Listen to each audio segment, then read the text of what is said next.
Halo adik-adik, selamat pagi. Ya, apa kabar hari ini? Kabar baik semuanya? Oke, pada kali ini Ibu akan memberikan pembelajaran melalui video. Berbeda dengan pembelajaran sebelumnya, menggunakan tatap muka, dan kali ini kita akan belajar lewat daring atau dalam jaringan. Ibu mau kita berdoa terlebih dahulu. Mari kita berdoa. Adik-adik juga yang ada, mari berdoa. Mari kita satu dalam doa. Ya Tuhan, saat ini kami akan belajar. Engkau berkati guru bahkan siswa yang ada. Dalam nama Yesus kami berdoa. Amin. Oke, sebelum lebih lanjut, dalam absen yang akan Ibu ambil, itu dilihat dari penugasan. Nanti Ibu akan kasih tugas, dan kalau misalnya tidak mengerjakan tugas, artinya tidak hadir ya. Dan kalau misalnya ada yang mengerjakan tugas, siswa semuanya mengerjakan tugas, artinya semua hadir. Oke? Oke. Kali ini kita akan belajar tentang cahaya dan sifatnya. Saat ini Ibu mau mengajak, coba sekarang juga adik-adik ambil alat belajar mengajar, pensil dan kertas. Oke, jika sudah, tulis, mengapa kita dapat melihat benda? Apa alasannya? Ibu kasih waktu 1 menit.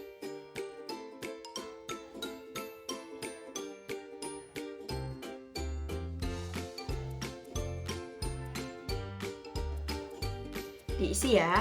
Oke, ini sudah 1 menit. Berikut, apa yang terjadi jika tidak ada cahaya? Oke, Ibu berikan waktu 1 menit.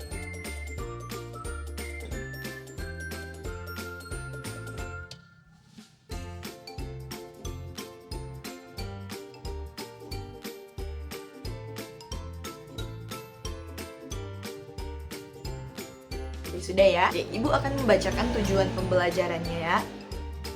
Melalui pengamatan, siswa dapat menyebutkan sifat-sifat cahaya dengan benar. Nanti sebentar Ibu akan kasih gambar. Nanti siswa boleh amati ya sifat-sifat cahaya yang akan Ibu berikan. Setelah menyimak penjelasan guru, nantinya Ibu akan menjelaskan apa itu cahaya merambat lurus dan cahaya dapat dipantulkan. Juga ada cahaya yang dapat menembus benda bening. Nah, juga melalui kegiatan percobaan, siswa dapat mempraktikkan cahaya yang menembus benda bening menggunakan alat sederhana dengan benar. Nantinya ada tugas dan itu akan dikerjakan oleh siswa. Nantinya kita akan praktek ya. Oke, untuk tujuan pembelajaran selanjutnya, siswa dapat menganalisis perbedaan benda bening, buram, dan gelap dengan tepat. Nanti itu dalam kelompok ya. Nanti sebentar Ibu akan kasih kelompok untuk mengerjakan tugas. Adik-adik akan praktik langsung dan itu akan dikumpulkan minggu depan. Oke, langsung saja pada materi pembelajaran. Simak ya penjelasan dari Ibu.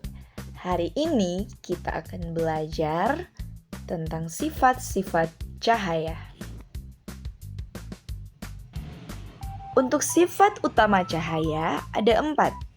Yang pertama itu cahaya merambat lurus atau cahaya selalu bergerak di garis lurus. Yang kedua dapat dipantulkan atau cahaya memantul saat mengenai benda. Yang ketiga menembus benda bening atau cahaya melewati kaca atau air jernih. Yang keempat dapat dibiaskan atau cahaya berbelok di media berbeda. Kita masuk pada cahaya merambat lurus dan dapat dipantulkan. Ya, adik-adik simak ya. Nah, cahaya merambat lurus itu, pernahkah adik-adik melihat sinar matahari yang masuk melalui celah pohon atau jendela? Tentu pernah ya. Adik-adik kalau misalnya pagi-pagi, bangun pagi, terus sudah lihat jendela, aduh, sudah masuk sinar ini, artinya itu sudah pagi dan itulah cahaya yang merambat lurus melalui jendela. Oke, sinar tersebut tampak bergerak membentuk garis lurus yang indah.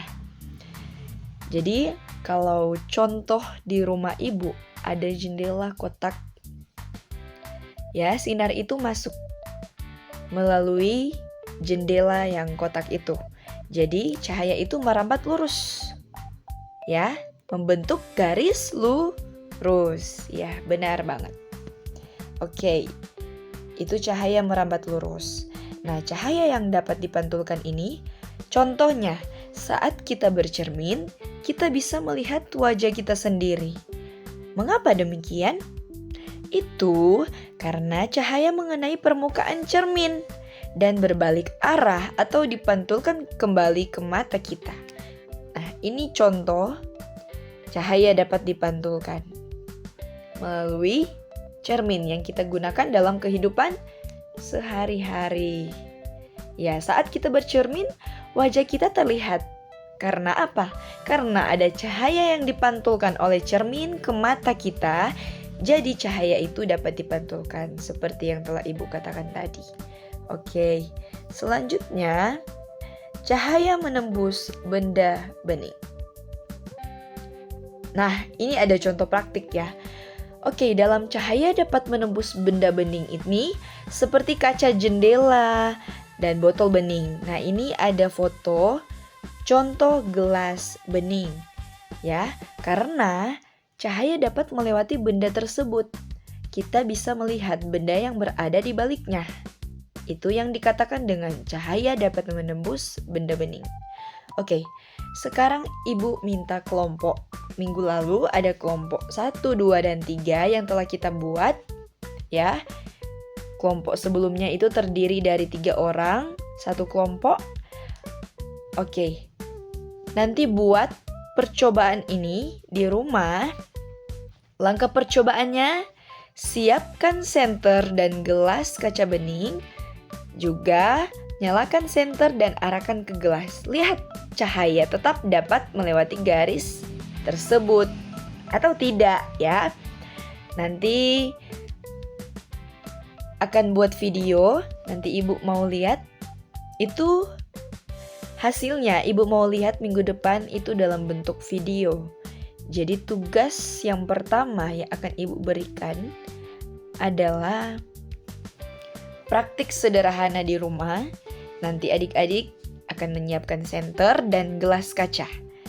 Nah, nanti tugasnya video ya untuk kegiatan ini.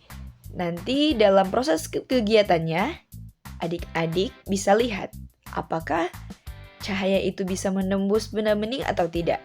Ini adalah praktik sederhana ya. Oke, selanjutnya. Nah, apa sih itu bening, buram, atau gelap? Ya, apa sih itu? Kita lihat ya. Nah, dalam penjelasan ini, menembus benda bening hampir seluruh cahaya. Contohnya jendela kaca. Jendela kaca itu adalah benda bening. Jadi cahaya itu bisa menembus seluruhnya. Ya. Contohnya kaca jendela. Benda buram. Benda buram itu menembus sebagian cahaya saja. Contohnya ada kaca es. Ya. Kita bisa melihat atau plastik buram. Ada plastik buram ya. Kalau adik-adik pernah lihat dalam kehidupan kita sehari-hari, kalau pernah lihat mama di rumah menggunakan plastik untuk meja, ada kan yang plastik buram? Ya, kalau adik-adik pernah lihat, itulah contoh konkretnya, benda buram. Dia tidak juga bisa disebut dengan bisa menembus cahayanya secara utuh, tetapi dia menembus sebagian cahaya saja. Jadi tidak menembus sempurna atau seluruh cahaya. Oke, benda gelap. Nah, benda gelap ini tidak menembus cahaya sama sekali. Contohnya tembok. Coba adik-adik arahkan senter ke tembok. Apakah dia tembus ke tembok yang sebelah, ke sisi yang lainnya? Tidak kan? Nah, itu yang dinamakan dengan benda gelap. Atau contoh yang lain, adik-adik ambil buku. Ya, buku atau karton. Coba, buku tebal itu kan, Ya, coba buku itu adik-adik punya buku pelajaran, coba ambil senter dan coba senter di buku. Ya, pasti itu tidak akan menembus cahayanya pasti karena itu adalah benda gelap. Oke, karena itu adalah benda gelap. Jadi tidak menembus cahaya sama sekali. Atau lebih contoh konkret yang lain yaitu tembok. Adik bisa lihat sendiri ya. Oke. Nah, ini ada tabel ringkasan benda. Jenis benda ini bening, dia contohnya kaca jendela, air jernih ya. Ya, cahaya bisa menembus? Iya, bisa menembus. Nah, kalau buram, contohnya kaca es, juga ada plastik. Ya, plastik susu. Nah, itu kan adalah contoh jenis benda yang buram. Nah, apakah bisa menembus cahayanya? Ya, bisa, tapi sebagian. Oke, kalau cahaya gelap, contohnya ada kayu, tembok, ya, buku seperti yang Ibu katakan tadi. Nah, cahaya bisa menembus atau tidak? Jawabannya adalah tidak bisa menembus. Oke, nah ini adalah diskusi. Coba adik-adik perhatikan ya. Yang pertama, mengapa kita bisa melihat wajah saat bercermin? Kedua, mengapa matahari terlihat lurus saat masuk jendela? Yang ketiga, dapatkah cahaya menembus bukumu? Mengapa? Dan yang keempat, bagaimana kita bisa melihat keluar melalui kaca? Nah, ini adalah tugas individu atau tugas pribadi.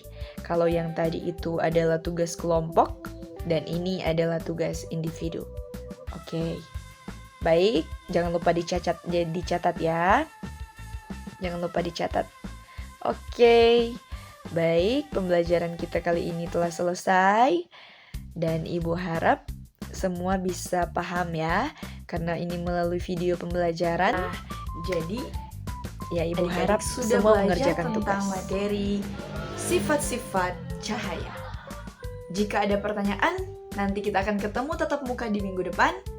Adik-adik nanti bisa bertanya untuk pembelajaran kali ini. Oke, baik. Dan kita akan menutup pembelajaran kita hari ini. Semoga hari ini bisa bermanfaat ya. Jangan sampai tidak belajar, jangan sampai tidak membuat tugas. Dan terima kasih Ibu ucapkan kepada siswa-siswa yang sudah mengikuti pembelajaran kali ini melalui daring. Ya, sampai ketemu minggu depan. Tapi tadi sudah dibuka dengan doa. Mari adik-adik yang ada di rumah, kita berdoa, kita tundukkan kepala, kita berdoa. Terima kasih Tuhan, pembelajaran ini telah selesai. Kami serahkan dalam tangan kasih Tuhan.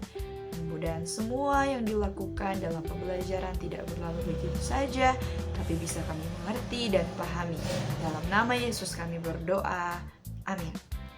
Oke, sampai ketemu lagi di pembelajaran minggu depan untuk pembagian kelompok yang lalu ya. Oke. Terima kasih. Dadah.